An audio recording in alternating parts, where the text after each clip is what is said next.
Ang walang kapantay na martial god, unang yugto. Kabanata 2086, Balita kay Mo Chen. Dinala sila ni Lin Feng sa isang palasyo, personal silang tinanggap ni Holy Emperor Ling. Tumiti siya kay Lin Feng at sinabi, Lin Feng, ang mga kabataang ito ay namumukuntangi, kaibigan ba natin sila? Lahat sila ay mula sa Champion University, at ang iba sa kanila ay galing sa maliit na mundo tulad ko. Para kaming magkakapatid. Sabi ni Lin Feng kay Holy Emperor Ling. Tumanggo si Holy Emperor Ling at ngumiti. Ang iyong mga kaibigan ay namumukuntangi at hindi pangkaraniwan. Sa loob ng ilang taon, mamamangha sila sa buong rehiyon. Natural. Umaasa ako na maabot nilang lahat ang pinakamataas na antas sa landas ng paglilinang at maging mga walang katulad na cultivator. Mahinahong sabi ni Lin Feng. Siya ay tunog hindi kapanipaniwalang tiwala. May tiwala siya sa kanyang sarili, gayon din kay Hao Qinglin at sa iba pa. Lahat sila ay nakatanggap ng Celestial Evolution Holy Scriptures, gayon din ng maraming iba pang mahahalagang kayamanan. Kung sila ay sapat na determinado, silang lahat ay maaaring maging walang katulad na mga cultivator.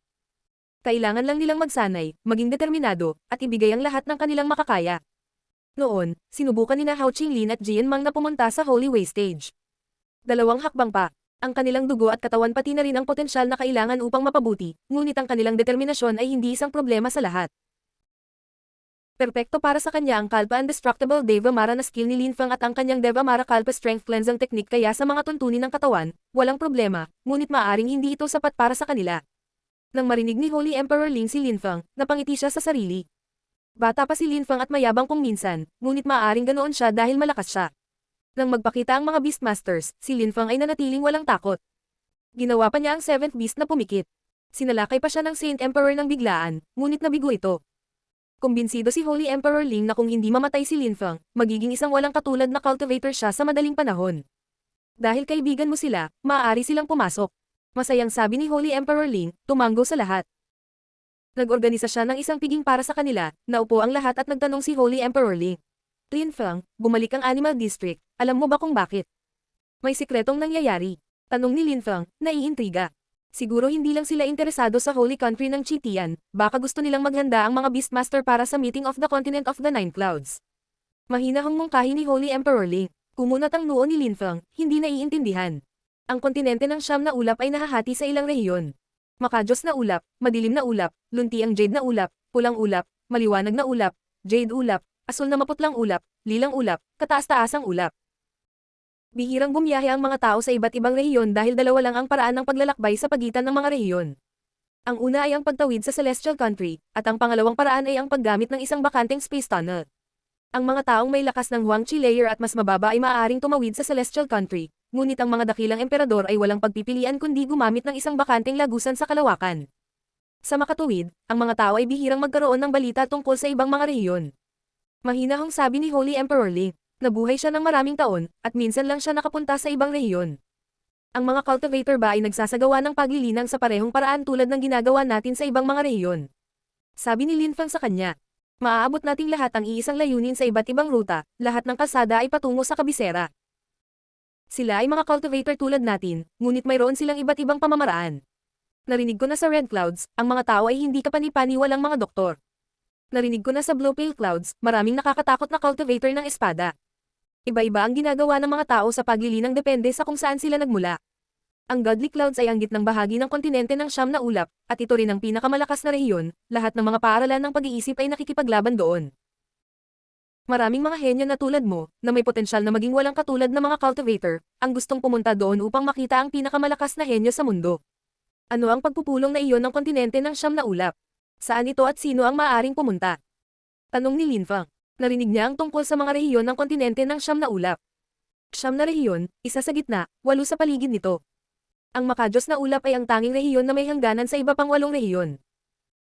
Ang iba pang 8 rehiyon ay mayroon lamang 3 hangganan sa ibang mga rehiyon, at lahat sila ay nagbahagi ng hangganan sa Makajos na ulap. Ang pagpupulong ng kontinente ng Siyam na ulap ay nagaganap kada 100 taon. Inayos ito ng mga dambana. Sa pagkakataong ito, sa tingin ko ang Destiny Shrine ang namamahala sa susunod. Pinangangasiwaan ng iba't ibang shrine ang kaganapan 1 beses bawat 1000 taon. This time, Destiny Shrine na naman. Iniisip ko kung sino ang magiging maswerte sa pagkakataong ito. Sabi ni Holy Emperor Ling. Nang marinig iyon ni Lin Feng, nagsimulang tumibok ang kanyang puso. Kaya ibig sabihin ba nito ay magre-recruit ng mga tao ang Destiny Shrine? Tanong ni Hao Qinglin, na naaalala rin ang Destiny Shrine, hindi napigilan ang sarili. Sa katunayan, ang Destiny Shrine ay magre-recruit ng mga tao, ang mga mapalad ay makakarating sa tuktok sa mga tuntunin ng kapangyarihan. Isang shrine. Sagot ni Holy Emperor Ling. Ang mga dambana ay nagrekruit ng mga tao batay sa dalawang uri ng mga pangyayari.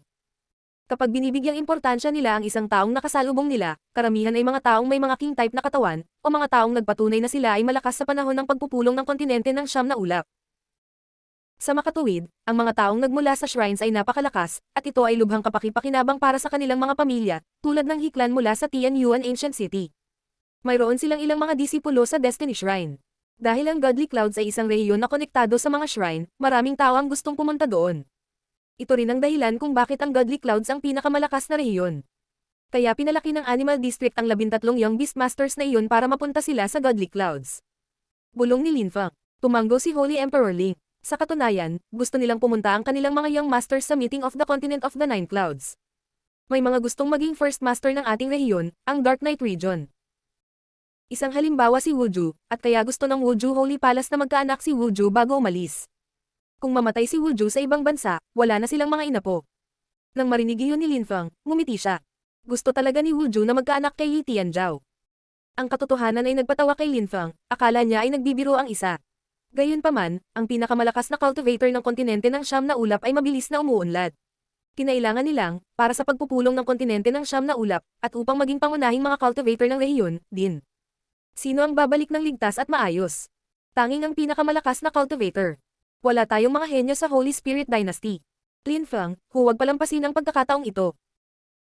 Ang pagpupulong ng kontinente ng Siyam na Ulap ay hindi lamang tungkol sa pag-recruit bilang isang disipulo ng isang dambana, ito rin ay isang hindi kapani-paniwalang pagkakataon na makatanggap ng mga hindi mabibaylang kayamanan.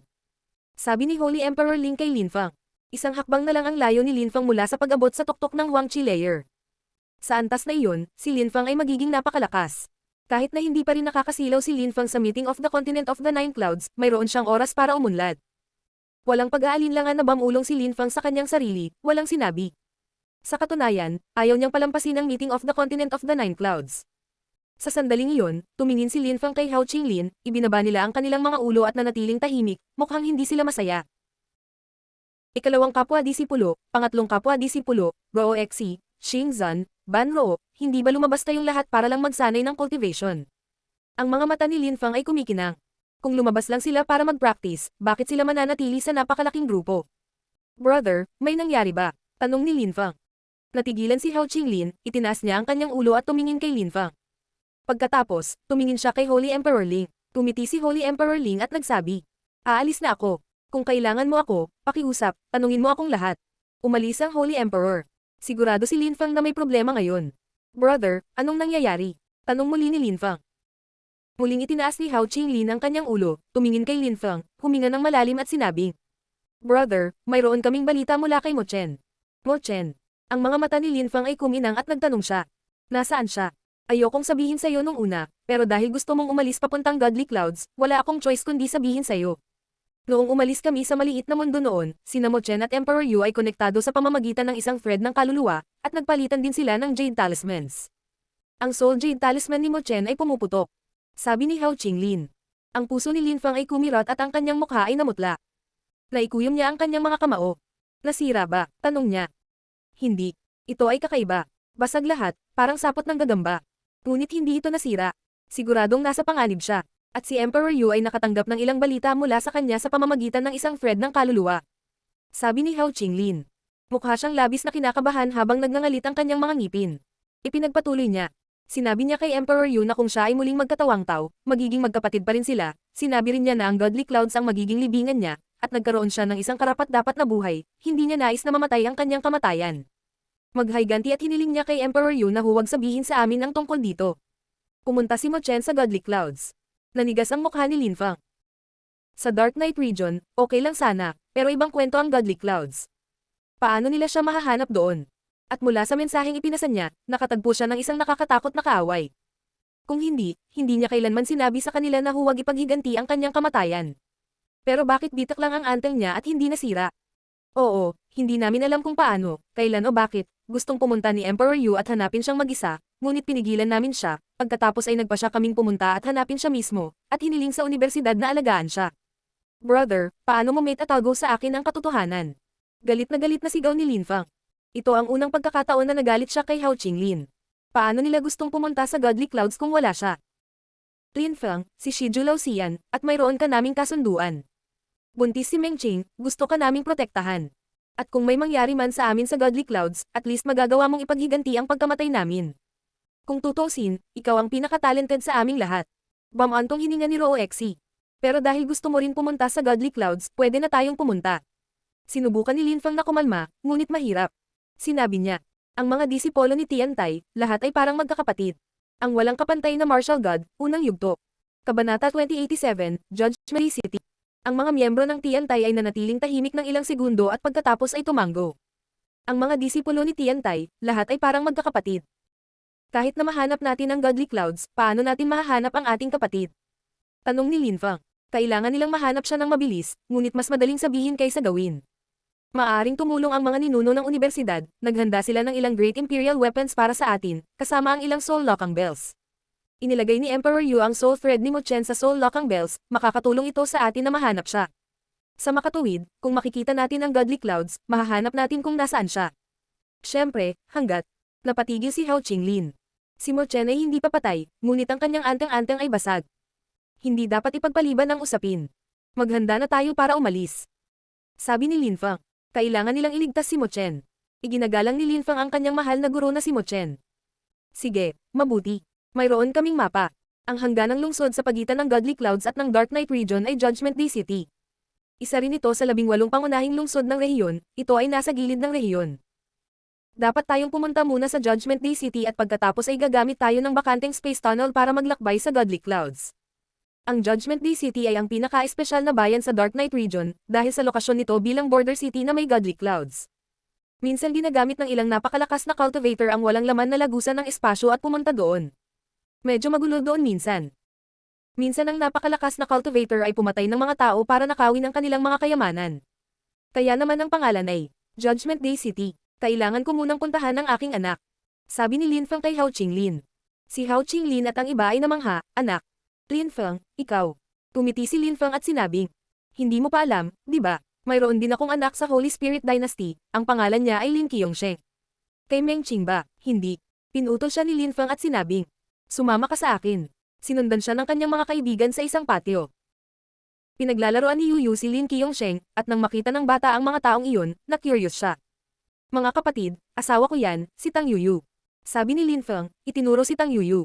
Si Hao Qinglin at ang iba ay namangha. Narinig nilang lahat si Tantay na nag-uusap tungkol sa labanang iyon noong pinalibutan ng lahat ng dynasty si Lin Feng noon, isang magandang babae ang halos mamatay sa mga bisig ni Lin Feng, iyon ay si Tang Yuyu. Hindi nila akalain na magkakaroon ng anak si Lin Feng sa kanya. Qiongsheng, halika, batiin ang iyong mga tiyuhin at tiyahin. Sabi ni Lin Feng, hinawakan ang kamay ni Lin Qiongsheng.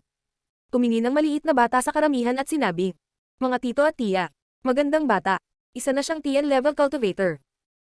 Niyakap ni Hao Qinglin si Lin Qiongsheng at binuhat, nakangiti at sinbing. Lin Feng, ang batang iyon ay mas malakas na kaysa sa atin noong mga araw, lumaki siya sa isang sapat na kapaligiran.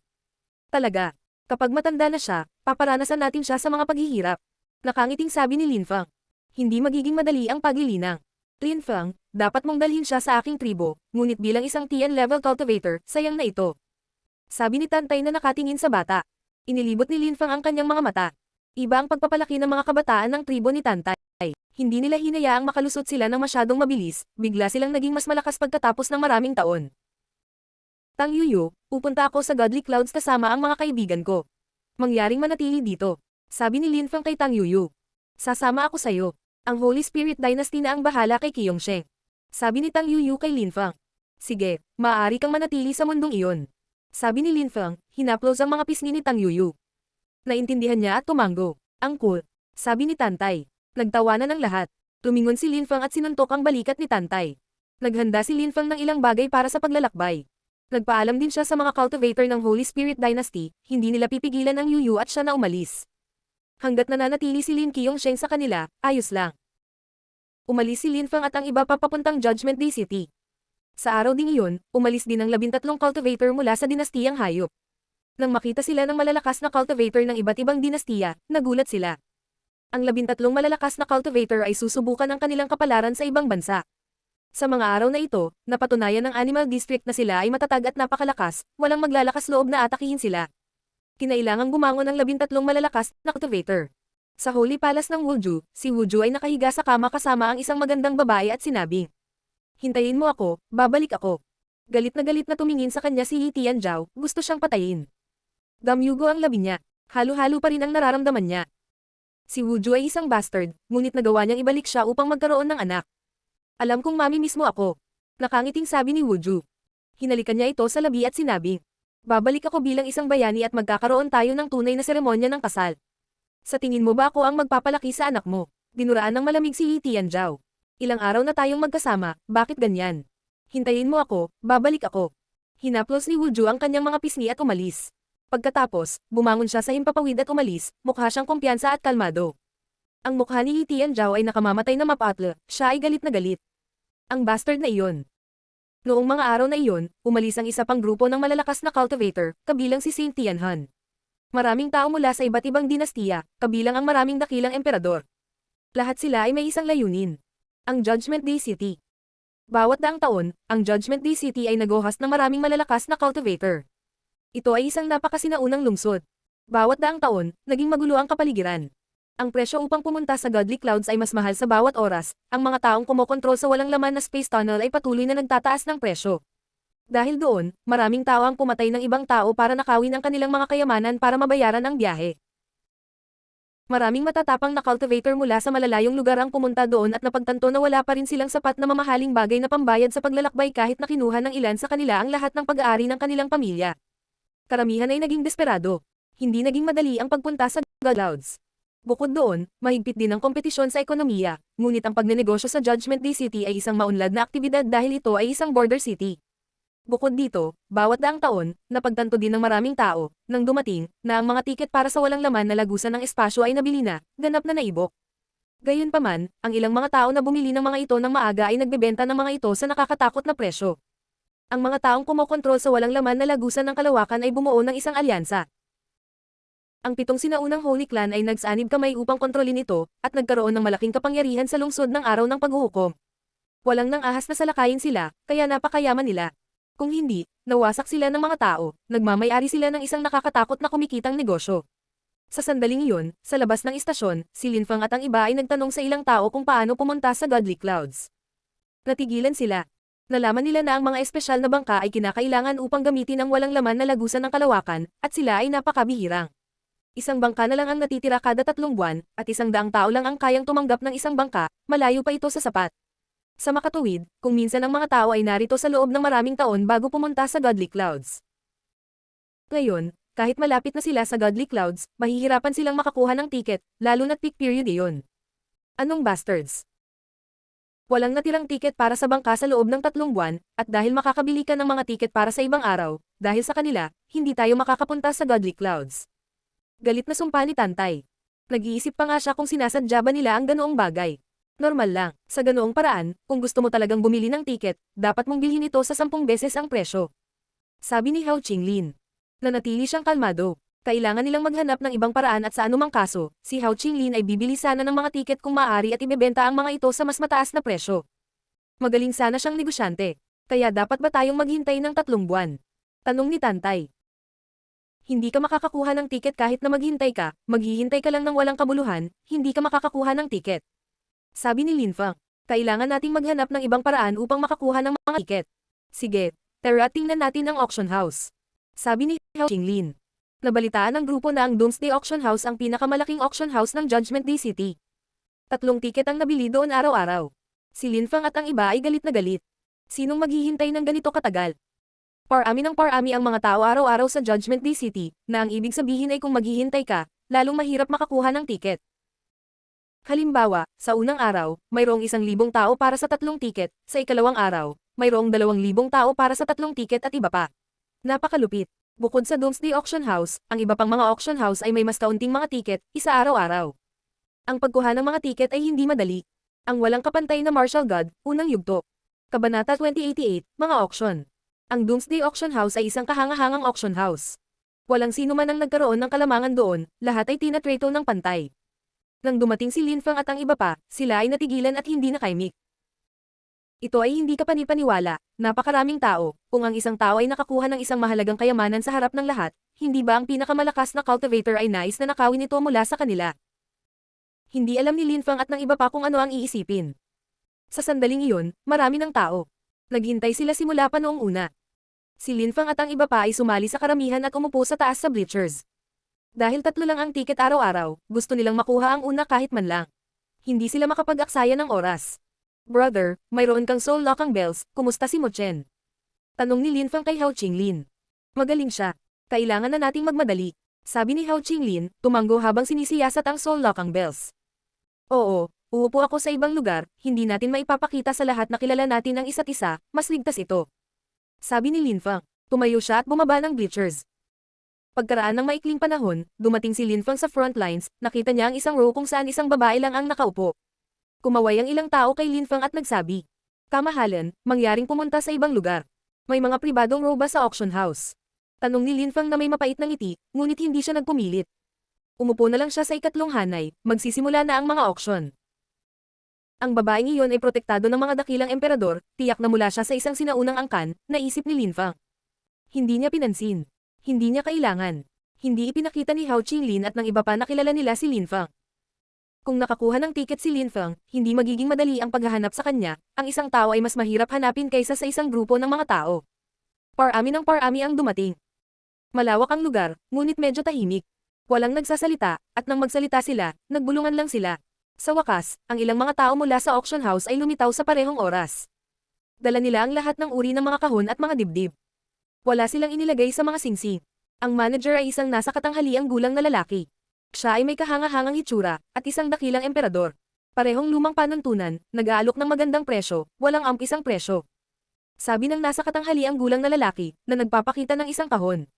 Malinaw na narinig siya ng lahat. Kailangan nating pumili ng hindi nakikita ang item. Si Linfang ay natulala. Ang Doomsday Auction House ay kakaiba. May bamulong sa tabi ni Linfang. Mga panuntunan ng Doomsday Auction House, hindi mo makikita ang unang 3 item, lahat ng ito ay swerte. Paano kung bad item? Tanong ni Linfang. Kung gayon, wala kang magagawa kundi tanggapin ang iyong kapalaran. Sagot ng tao. Hindi nakaimik si Linfang. Pagkatapos ay nagpatuloy ang tao. Siyempre, kung minsan ang mga bagay ay ibinebenta sa napakababang presyo at sa huli ay napakahalaga, kung saan maraming mga tao ang nagsisisi na hindi ito binili. Siyempre, swerte rin ang mga auction, hindi lahat ng items makukuha mo, ang daming tao. Naiintindihan ni Linfang. Ang mga malalaking auction house lamang ang makakagawa ng ganoong bagay dahil palagi silang maraming tao. Siguro ito ay mabuti, maaaring hindi. Kaya ang unang 3 item ay palaging nabibilang sa Doomsday Auction House. Mali. Ang lahat ng mga bagay ay pag-aari nila. Kung gusto mong ibenta ang mga gamit mo dito, hindi pwede.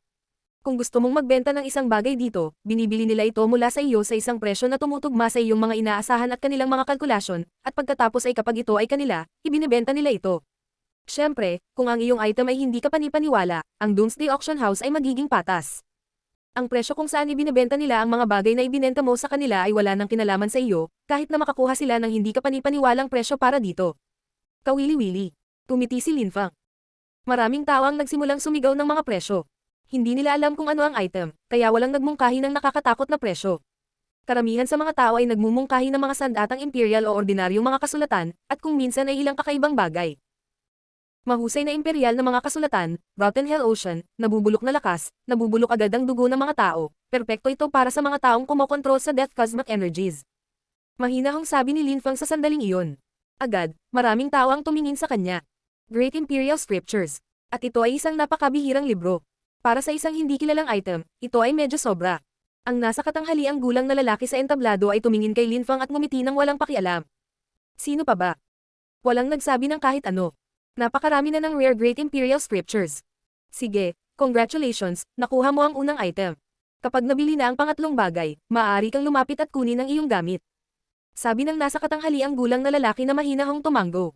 Naglabas siya ng pangalawang kahon at walang sinabing itinaas iyon. Wala siyang masabi kaya nanatili siyang tahimik. Parang mas misteryoso pa, mga dilaw na espiritu mahusay na imperial na mga kasulatan, tinuturuan kanila kung paano ay condense ang mga dilaw na bukal sa iyong mga daliri at pumatay ng mga tao, ito ay nahuhulog sa kanila sa mga dilaw na bukal. Sabi muli ni Linfang. Sumimangot ang karamihan. Isang nakakatakot na katahimikan ang namayani. Gayunpaman, sa sandaling iyon, si Linfang ay mukhang kalmado at tahimik na parang hindi siya nagmumungkahi ng Great Imperial Scriptures. Si Linfang ay gumugol ng maraming oras sa Celestial Country, at nakapatay ng napakaraming tao, nakakuha ng maraming sinaunang kasulatan. Ang lahat ng mga librong nakuha niya ay perpekto para sa mga taong kumokontrol sa lakas ng kamatayan. Nakakuha siya ng napakaraming Great Imperial na kasulatan mula sa impyerno. Marami siyang libro at lahat ng iyon ay mahalaga, bakit hindi ipagpalit kung hindi naman niya kailangan? Walang nagtangkang kunin ang pangalawang item. Nang ilabas ng lalaki ang ikatlong kahon, at si Linfang ay nagmungkahi ng isa pang Great Imperial Scripture mula sa impyerno, lahat ay nakatingin sa kanya ang taong iyon ay may napakaraming sinaunang kasulatan. Napagpasyahan lang niyang ipagpalit ang tatlong Great Imperial Scripture laban sa tatlong hindi kilalang bagay. Para kay Linfang, hindi mahalaga, wala siyang pakialam sa mga Great Imperial Scripture na iyon. Inaasahan niyang makakakuha siya ng isang bagay na mahusay, bagaman. Your Excellency, please come and get your items. Sabi ng nasa katanghaliang gulang na lalaki na tumanggo kay Linfang. Bumangon si Linfang sa himpapawid, gayunpaman, sa sandaling iyon, ang mga tao sa kanyang harapan ay biglang tumalikod at sumigaw ng galit, napakawalan Jia. Bumaba ka para lumabas. Kung gustong lumipad ni Linfang, kailangan niyang lumipad sa itaas ng ulo ng babaeng iyon. Malungkot niyang sinulyapan ang mga ito. Pinigilan nila siya sa pag-upo kung saan niya gusto at ngayon ay ayaw siyang payagang lumipad, ano ang nangyari sa kanila? Sino ang naging walang pakundangan? Hindi sila pinansin ni Linfang at nagpatuloy sa paglipad pasulong. Tumingin siya sa babae at sinabing, Miss, mukhang mayaman at marangal ang babae. Kumaway lang siya kay Linfang. Nakakuha lang si Linfang ng tatlong mahalagang kayamanan, ngunit hindi man lang siya nilinggan. Ipinagpalit ni Linfang ang kanyang mga kasulatan laban sa tatlong bagay, pagkatapos ay tumingin siya sa babae at sinabi, Gusto mo bang lumipad ako o maglakad? Dito ka maupo. Sabi ng babae, sabay turo sa upuan sa tabi niya at nakangiti. Nagulat si Linfang at tumanggo. Kung hindi nila ako pinigilan, kanina pa ako uupo dito kasama mo. Mahinahon siyang umupo sa tabi niya. Napatingin sa kanya ang mga bantay niya. Ang nasa katanghaliang gulang na lalaki ng auction house ay tumingin kay Linfang sa kakaibang paraan, ngunit mabilis na bumalik sa normal at ngumiti. Sige, ang susunod na item ay isang Great Imperial Talisman. Hindi na ito naglalaman ng deployment spell, ngunit may mga bakas pa rin sa loob. Maaaring makinabang dito ang mga mahuhusay na deployment spellcasters dahil mas madaling magukit dito ng magagandang Imperial deployment spells, at magagamit mo ito ng maraming beses. Pakibet. Tumibok ang puso ni Linfang. Nagukit siya ng maraming deployment talismans bago pumunta sa Judgment Day City. Hindi niya akalain na may makikita siyang Great Imperial Talisman dito. Gusto niya talagang makuha ito. Ang mga dakilang imperial na kasulatan, napakalaking masiglang Lion Chi, napakalakas, ay nagpapataas ng lakas ng isang cultivator, nagbibigay sa isang cultivator ng kapangyarihan ng isang mahusay na imperial na hayop, ang isang dagandong ay maaaring dumurog sa puso ng isang cultivator. Mahinahong sabi ng babae sa tabi ni Linfang. Agad niyang iminungkahi ang Great Imperial Scriptures. Ang walang kapantay na martial god, unang yugto. Kabanata 2089, Katawang walang kamatayan. Karamihan sa mga tao ay hindi tumawad nang marinig nila ang babae. Isa lang itong Great Imperial Talisman, tanging mga deployment spellcasters lang ang makikinabang dito. Masyado nang mataas ang presyo para sa kanila. Gayunpaman, ito ay isang napakahalagang bagay para sa mga malakas na deployment spellcasters. Dahil naglalaman ito ng mga bakas ng deployment spell, ito ay lubos na nakakatulong para sa isang hukbo, dahil maaari rin itong magamit bilang isang body protection deployment spell. Ito ay isang hindi mabibaylang kayamanan. Mahusay na imperial na mga kasulatan, Indestructible Mountains at Rivers like Body Imprints Technique, perpekto para sa mga gold cultivator, pinapayagan nito ang isang cultivator na magkaroon ng hindi masisirang gininto ang katawan. Makapangyarihan. Mahinahong wika ng isang matandang lalaki. Napatingin sa kanya ang karamihan, isang dakilang emperador na nakasuot ng ordinaryong kulay abong robe. Mukha siyang deployment spellcaster, sa totoo lang. Magdadagdag ako ng level 2 Great Imperial Weapon. Mahinahong sabi ng babae, nang hindi lumingon. Siya ay mula sa isang malakas na pamilya ng deployment spellcaster. Eksaktong dumating siya upang maghanap ng mga item na nauugnay sa mga spell sa pag-deploy. Kumunat ang noo ng matanda nang marinig ang babae at sinabi, magdadagdag din ako ng level 2 Great Imperial Weapon. Ang Great Imperial Weapons at Imperial Weapons ay nahahati sa 9 na antas. Ang Great Imperial Weapons ay mas mahirap gawin kaysa Imperial Weapons, gayunpaman. Magdadagdag ako ng level 3 Great Imperial Weapon. Mahinahong sabi ng babae. Ang dakilang emperador ay natulala, isang antas ng 3 Great Imperial Weapon. Ang ikatlong antas ng Great Imperial Weapons ay hindi mabibili. Kahit na ang antas ng 4 na Great Imperial Weapons ay sapat na malakas upang labanan ng mga Celestial Emperors. Wala siyang maipagpalit, isa lang ang meron siya at masyado itong mahalaga sa kanya. Galing siya sa mayamang pamilya, kaya niya. Bulong ng karamihan. Napabuntong hininga ang matanda. Kahit na siya ay mula sa isang mabuting pamilya, siya ay matanda na, ang kanyang angkan ay hindi na gumastos ng mga mapagkukunan sa kanya, ang mga makapangyarihang grupo ay gumugol ng oras at mapagkukunan sa mga kabataan. Ang mga matatanda ay kailangang umasa sa kanilang sarili. Masyadong mataas ang presyo, tila walang gustong makuha ang item sa ganoong presyo. Mahusay na imperial na kasulatan, Mountain and River Illusion, kapag isinagawa mo ito, 1,000,000 illusionary clone ang lilito, ngunit mukhang totoo ang mga ito. Maaari mong linlanggan ang kalaban. Ito ay mula sa sinaunang Jade Dynasty sa Chitian Holy Town. Bukod dito, magdadagdag din ako ng ilang Great Imperial Scriptures, ang 7 Deep Abstruse Dao Technique, maaari kang umatake ng 7 beses gamit nito, malakas ang mga pag-atake. Ito rin ay mula sa sinaunang Jade Dynasty, ngunit ito ay medyo hindi gaanong makapangyarihan kaysa sa Great Deep Abstruse Dao. Pantay na nagsalita si Lin Feng sa sandaling iyon. Lahat ay namangha. Ang taong ito ay mayaman. Ang taong iyon ay may napakaraming bihirang Great Imperial Scriptures. Mayroon pa siyang Great Imperial Scriptures mula sa Ancient Jade Dynasty. Siya ba ay mula sa sinaunang Jade Dynasty? Ngunit ang sinaunang Jade Dynasty ay nagre-recruit lamang ng mga babae. Usisa ng mga tao. Ang babaeng katabi ni Lin Feng ay tumingin sa kanya, kumikinang ang kanyang magagandang mata. Tumiti siya ng walang pakialam. Para sa mga ordinaryong tao, walang silbi ang anteng-anteng na iyon. Bakit gusto mo ito? Akala ng babae ay sinusubukan siya ni Lin Feng na pukawin siya. Napakabata pa niya, hindi siya maaaring maging isang hindi kapani-paniwalang deployment spellcaster. Bakit niya gusto ang anteng-anteng na iyon? Tumingin si Lin Feng sa kanya, alam niyang naisip niya na sinusubukan niya itong pukawin. He didn't have time to waste doing such things though, kaya hindi na siya nagpaliwanag, ngumiti lang siya ng manipis na walang sinasabi. Tumingin ang babae kay Lin Feng at ngumiti. Dahil gusto mo ito, maaari mo itong makuha. Gayunpaman, hindi ka magiging madali. Huminto siya sa pagbid at walang sino man ang tumayo para makipaglaban sa kanya. Nakuha ni Lin Feng ang anteng-anteng. Ibinigay niya ang 2 libro mula sa Ancient Jade Dynasty bilang kapalit. Kung alam iyon ng mga miyembro ng Ancient Jade Dynasty, galit na galit sila. Pagkatapos noon, mas maraming kayamanan ang ipinagpalit, mahusay na mga kasulatan ng Imperial, mahusay na armas ng Imperial, mga bulitas. Ang ilang mga tao ay nagbebenta din ng mga item na mayroon sila sa ibang mga tao sa karamihan ng tao ng direkta. Maraming Great Imperial Scripture si Lin Feng, ngunit hindi niya kailangan ng lahat ng ito, para may benta niya ito sa ibang tao. Maraming tao ang naroon para lamang sa mga tiket sa barko. Si Lin Feng ay hindi lumahok sa mga auction sa loob ng ilang round, at sa wakas ay lumitaw ang unang tiket. Ito ay para sa bangka 1 buwan mula ngayon. Sumuko na si Lin Feng, hindi siya makapaghintay ng 1 buwan. Nang makita niya ang presyo kung saan ito ipinagbili, siya ay namangha. Maraming malalakas na cultivator ang dumating para sa pagpupulong ng kontinente ng siyam na ulap. Sa wakas, ang unang tiket ay pinagpalit laban sa ilang makapangyarihang Great Imperial Scripture at isang antas ng 4 na Great Imperial Weapon. Napakamahal noon. Sa normal na panahon, ang isang tiket sa barko ay maaaring ibenta para sa isang antas ng isang Great Imperial Weapon o ilang makapangyarihang Great Imperial na kasulatan, lalo na para sa isang bangka na 1 buwan mula ngayon. Ang pangalawang tiket ay para sa 15 araw mula ngayon, kumikibot ang puso ni Lin Feng. Paano siya makakakuha ng higit pang mga tiket? Hindi niya alam, kaya kailangan niyang kunin ang isang iyon. Hindi lahat ay makakakuha ng mga tiket, kaya paano nila ito magagawa? Gamitin ang kanilang espiritu. Kailangan talaga ni Lin Feng ang isang tiket na iyon. Gusto ito ng maraming tao. Marami sa kanila ay mga dakilang emperador, kahit ilang celestial emperors ay sinubukang magbid. Ang pagkuha ng isang tiket ay lubhang komplikado. Napakabilis, ang presyo ng pangalawang tiket ay lumampas sa nauna. May nagmungkahi ng antas 5 Great Imperial Weapon. Para sa isang mahusay na emperador, iyon ay isang kakilakilabot na presyo. Sa gayong sandata, maaari silang magdulot ng banta sa isang celestial emperor.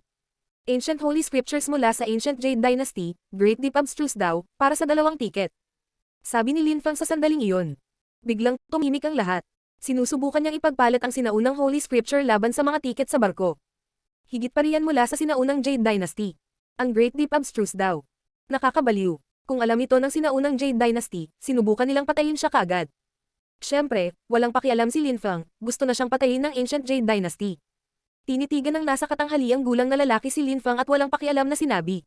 Labag ito sa mga patakaran, makukuha mo lang muna iyon. Ano ang petsa ng pangalawang tiket? Tanong ni Lin Feng. Alin ang gusto mong bilhin? Tanong ng medyo may edad na lalaki.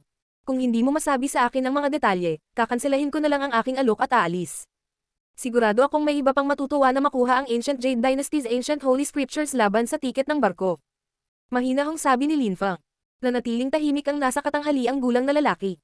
Paano tuso? Sige, sasabihin ko na. Ang susunod ay para sa buwang ito, 13 araw, ito ay sa loob ng 5 araw. Ibibigay mo ba sa akin ang susunod na tiket para sa Great Deep Abstruse Dao? Mahinahong tanong ni Lin Feng. Ang petsa ng 2 pang tiket ay masyadong malayo sa oras. Kailangang umalis ni Lin Feng sa lalong madaling panahon. May iba pa ba para sa tiket na iyon? Tanong ng medyo may edad na lalaki na pasulyap-sulyap sa paligid. Gayunpaman, ang mga tao lamang mula sa nakakatakot na makapangyarihang mga angkan ng may sinaunang Holy Scripture, at ayaw nilang ipagpalit ang mga ito. Ang mga sinaunang kasulatan ay walang problema, ngunit hindi sinaunang Holy Scripture. Ang kanilang mga pamilya ay hindi sasang-ayon doon sa lahat. Bukod dito, gusto ni Linfang ang pangalawang tiket, hindi niya posibleng ipagpalit ang Ancient Holy Scriptures sa nauna. Okay, ito'y isang kasunduan. Sabi ng nasa katanghaliang gulang na lalaki na nakangiting walang pakialam. Isang tiket sa barko laban sa Ancient Holy Scriptures, iyon ay napakakinabangang deal para sa auction house. Sana hindi ka nagkamali. Mahinahong sabi ng medyo may edad na. Ipinagpalit ng taong iyon ang Ancient Holy Scriptures ng Ancient Jade Dynasty laban sa mga tiket sa barko, malamang na mayroon siyang napakataas na katayuan sa lipunan. Sana ay makinabang ka sa sinaunang Holy Scripture. Tumiti si Linfang. Kung nalaman ito ng sinaunang Jade Dynasty, maaari nilang i-pressure ang Doomsday Auction House, depende sa kanilang suporta. Huwag kang mag-alala tungkol dyan. Sagot ng nasa katanghaliang gulang na lalaki nang hindi masyadong nagsasalita, at bumalik sa pangalawang tiket. Ang babaeng katabi ni Linfang ay tumingin sa kanya at sinabing, ang Doomsday Auction House ay hindi pinoprotektahan ang mga taong bumibili dito, medyo mapangahas ka. Isang emperador ang naglalabas ng sinaunang Holy Scripture sa bukas. 5 araw mula ngayon ang tiket ni Linfang, at maraming tao ang nakapansin sa kanya, medyo matapang siya. Marami na ang nakatitig sa kanya. Gayunpaman, alam na niya ang mga bagay na mangyayari sa ganoong paraan, kaya mas pinili niyang gawin ito. Ang pangalawang tiket ay sa wakas ay naibenta para sa isang antas-anim na Great Imperial Weapon. Nagsimulang isipin ni Linfang na ang alyansa na kumokontrol sa kumpanya ng bangka ay malamang na nakipagtulungan sa auction house. Ito ay lohikal, ito ay ang pinakamahusay na paraan para sa kanila upang makinabang at rip ang mga tao. Pagkatapos, naglabas ang lalaki ng isang itim na kahon. Itim na itim ito, na parang may nakatatak na nakakatakot na lakas sa loob. Nakangiting sinabi ng nasa katanghaliang gulang na lalaki sa karamihan. Ito na ang huling bagay, isang immortal na katawan.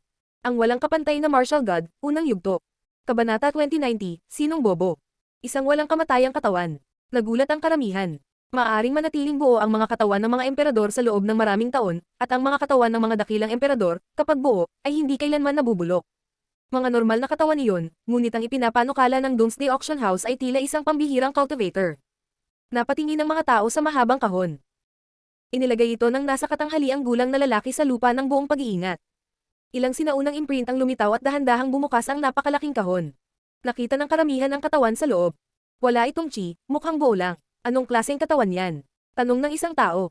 Si Linfang ay curious din. Nasa kanya ang mga paa ng Saint Emperor at naramdaman niya ang isang nakakatakot na lakas na lumabas mula sa kanila. Gayunpaman, ang katawan na iyon ay mukhang isang ordinaryong bangkay. Anong kakaibang bangkay? Ito ang unang pagkakataon na ang babaeng katabi ni Linfang ay nagulat, bamulong siya. Wala man lang itong chi, ito ay parang ordinaryong katawan, ngunit ito ay immortal. Anong uri ng antas ng paglilinang mayroon ng taong iyon? Pareho ang iniisip ng lahat. Ang katawan na ito ay nasuri, siya ay higit sa 100,000 taong gulang o higit pa. Ito ay ganap na buo. Ito ay isang malakas na cultivator noong sinaunang panahon. Gayunpaman, ito ay walang chi, tulad ng isang ordinaryong tao. Sabi ng nasa katanghaliang gulang na lalaki nang makita niyang lahat ay nakikiusyoso. 100,000 taong gulang o higit pa. Siyempre, kung hindi ka naniniwala sa akin, maaari kong ipakita sa iyo. Nakangiting sabi ng medyo may edad na. Isang malamig na talam ang lumitaw, naglalaman ito ng madilim na chi, malinaw na naramdaman ito ng lahat. Ang kamay ng nasa katanghaliang gulang na lalaki ay gumapang sa kalangitan, nagulat ang mga tao.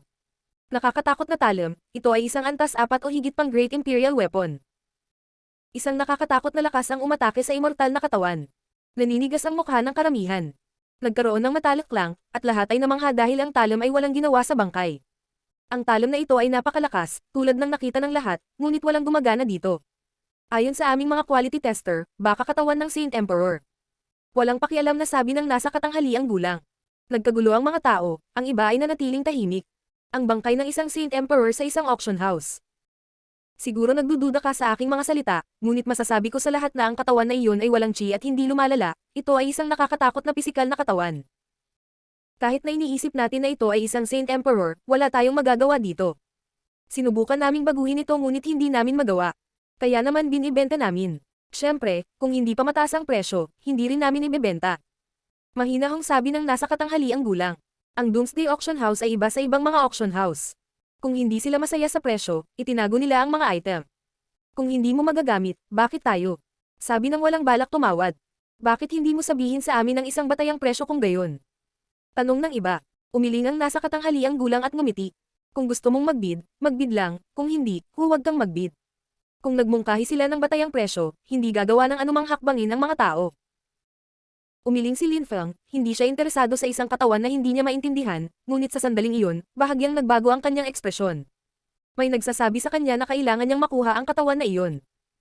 Ito ay isang hindi maipaliwanag na pakiramdam, na para bang siya ay sinapian. Biglang natuwa si Lin Feng. Isang antas ng dalawang Great Imperial Scripture at isang tome ng Great Imperial Scripture, ano sa palagay mo, Your Excellency? Tanong ni Lin Feng. Tumiti lang ang middle-aged na lalaki at hindi nagsalita. Hindi sapat ang presyo ni Lin Feng. Isang antas na 4 na Great Imperial Weapon para sa katawan. Mungkahi ng isang malakas na cultivator na walang pakialam. Level 5 Armor. Mahinahong sabi ng babae sa tabi ni Lin Feng. Mukhang interesado siya ngayon. Maraming tao ang nagulat, ang isang level 5 na Great Imperial item, kahit defensive, ay mahal, siguradong mayaman siya. Nagtadyas din ng ngipin ang babae. Nagpropose siya ng mataas na presyo, isang bagay lang ang mayroon siya, ngunit ang Great Imperial item ay hindi maikukumpara sa katawan ng isang Saint Emperor. Kung naiintindihan niya ito, malamang na magiging napakalakas niya. Magagawa niyang suriin ito pabalik sa kanyang angkan. Dahil ayaw mong bilhin ang armas na iyon sa harap ng lahat, may sasabihin ako sa iyo ng personal. Walang pakialam na sabi ni Lin Feng. Walang pakialam na kausap niya ang nasa katanghaliang gulang, nagulat ang lalaki at nakasimangot. Nagulat ang mga tao, ano ang iminungkahi ni Lin Feng? Higit pang sinaunang Holy Scripture. Deal. Walang pagdadalawang isip na sabi ng medyo may edad na. Tumiti si Lin Feng at tumayo. Kumislap ang kanyang silweta, tumalon siya sa entablado, may sinabi sa lalaki gamit ang kanyang makajos na kamalayan, at kinuha ang walang kamatayang katawan. Sino ang lalaking iyon? Ang dami niyang binili. Bulalas ng iilang tao. Ang babaeng katabi ni Lin Feng ay natulala. Napagtanto niya na ang binatang ito na hindi pa nakakarating sa tuktok ng Huang Chi layer ay may napakaraming bagay. Natagpuan niya ang sarili niyang curious. Gustong-gusto ng ilang angkan ng mga sinaunang kasulatan, hindi iyon nakakagulat, lalo na ang mga iskolar dahil nag-aral sila sa unibersidad. Gayunpaman, ang Lin Feng na ito ay tila hanggal, siya ay nagpakita ng sobra-sobra, sa tingin ba niya ay makakaalis siya ng ligtas. Napakaraming tao ang nakatingin sa kanya. Nang bumalik si Lin Feng, tumayo ang babae at sinabi kay Lin Feng. Kapag umalis ka, maraming tao ang papaligiran sa iyo. Hindi ka tutulungan ng Doomsday Auction House, wala silang pananagutan para sa iyo. Bigyan mo ako ng antang-antang at tutulungan kita. Kung hindi, mamamatay ka bago makapunta sa Godly Clouds. Salamat sa pag-aalok ng iyong tulong. Walang pakialam na sagot ni Lin Feng. Kumunat ang noo ng babae at nagtanong. Bakit? Walang kwenta ang talisman na yan sa'yo. Isa akong deployment spellcaster. Talagang kailangan ko iyon. Miss, kung kailangan mo. Sabi ng katabi niya sa sandaling iyon, naglabas ng malamig na enerhiya. 5 araw din ang tiket ko para sa bangka, kaya gusto kitang tulungan. Sana maintindihan mo, sabi ng babae kay Lin Feng. Maraming salamat, masyado kang mabait. Sabi ni Lin Feng, tumanggo sa kanya, at pagkatapos ay tumakbo siya sa karamihan. Maraming tao ang naglabas ng chi sa paligid ni Lin Feng. Kumunat ang noo niya at binilisan. Nang makita ng babae si Lin Feng, kumunat ang noo niya at tinitigan siya. Miss. Nanatiling tahimik ang babae ng ilang segundo at umiling. Tanga lang, kalimutan mo na iyon.